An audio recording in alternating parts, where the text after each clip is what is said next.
Hey Carson, I know we kind of asked you kind of throughout the year about playing in big games. You obviously played in several big games at Georgia. You know you guys won the national title twice while you were there. Just what did you I guess learn from those experiences, even if you didn't play in all those games? Just what did you learn from just being there?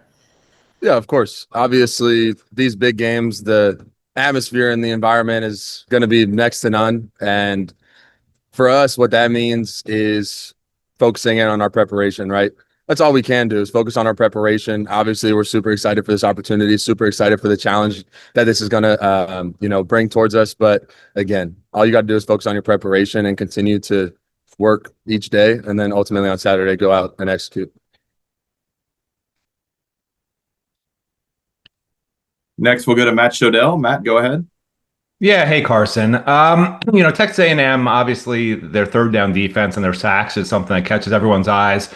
Um, can you sort of just talk about that? I mean, do they do things, because I know you study film tirelessly. Do they do things that maybe other defensive fronts haven't done that you guys have to be sort of differently prepared for?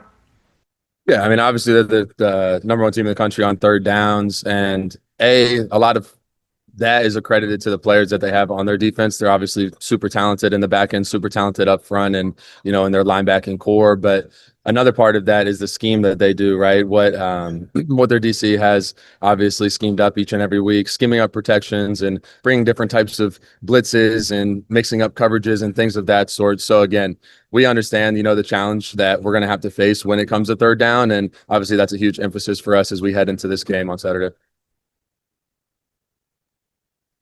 Next, we'll go to Jordan McPherson. Jordan, go ahead. Hey Carson, I've got two questions for you. First off, Coach Cristobal talked last week about the meeting you guys had after the SMU game, where showed a bunch of highlights and basically said that he wanted you guys to realize who you were. Why did that meeting resonate as much as it did, and what did it mean to see the team respond the way that you guys did over those final 4 weeks of the season to get to this point? Yeah, I think a lot of times, just in the world that we live in with the media and social media and just everything, all the noise around you, that sometimes that outside noise can start to kind of leak in, right? And it's really hard to keep that out, especially as a team, right? And everybody hears it, but I think that meeting really resonated with us because all the negativity that was outside leaking in, like we watched that and we seen that and we met about it. And it's like, guys, I think that this is who we are, right? Like we've put it on film, we've done this, we've done it before, we've beat very talented teams, and this is what we're capable of, finishing out this regular season. And obviously, we were able to do that and finish the way that we wanted to, and now have earned the opportunity to, play in this playoff and go play Texas A&M on Saturday. And then secondly, I wanted to ask you about Francis Mauigoa. I know you've only been with him for 1 year, but what stands out the most to you about what he means to this team? Obviously, he's been here since the beginning, right? Obviously, when Coach Cristobal came in, he's one of the first guys that has been obviously in this university at the U for his whole tenure, and he leads that offensive line, right? And obviously, there's a lot of older guys on that offensive line, and they lead the way, right? I've said that this whole entire season, that those two groups, D line, O line, they lead the way on both sides of the ball, and we're right behind him. Obviously, he's one of the best players in the country at what he does. And again, I'm happy that we have him on our team, and I'm happy that he's up there right tackle protecting him. Next, we'll go to Chris Stock. Chris, go ahead. Yeah, Carson, curious how you feel physically, and since your last game, and also what you've kind of been doing since you guys have last played. As you get prepared here, you've had some extra time. Yeah, of course. I mean, I feel great. Obviously, we haven't played a game in a couple of weeks, and really the biggest thing is staying in shape, right? Stay in shape, trying to get stronger, right?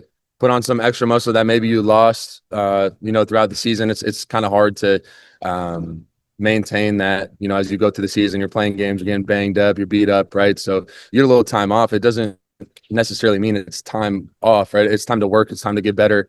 And I think that's what we've done. That's what we've been doing, these past 2 weeks. And as we head into this week of preparation, is just continuously getting better, staying in shape, conditioning, and ultimately getting that physicality and that edge back so that we're ready on Saturday. And we'll go back to Adam. Adam, go ahead. Hey again. So one of the things that's kind of stood out the last few games. It's kind of just like the guys who started to make more of an impact the last couple of games. Keelan Marion, Gerard Pringle, and Elijah Lofton are three guys that have stood out to me at least. Lofton's had a couple touchdowns. Pringle's getting more time.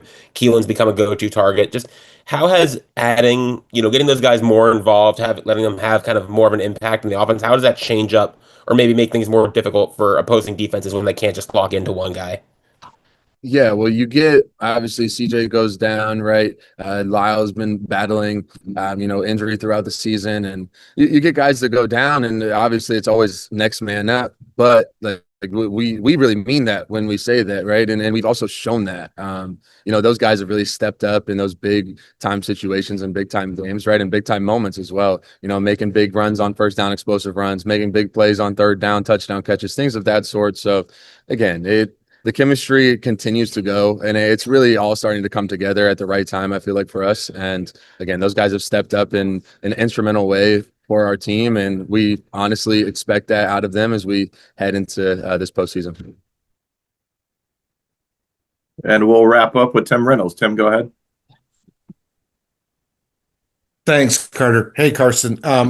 Apologies if you were asked this because I jumped on a little late, but if you guys hadn't gotten picked for this thing, it's probably realistic to think that a lot of you were done with college football.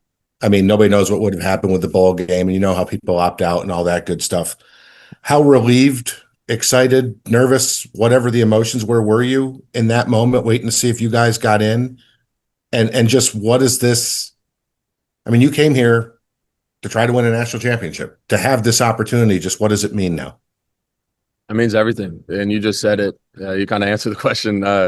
This is Sorry about that. No, you're good. You're good. You're good.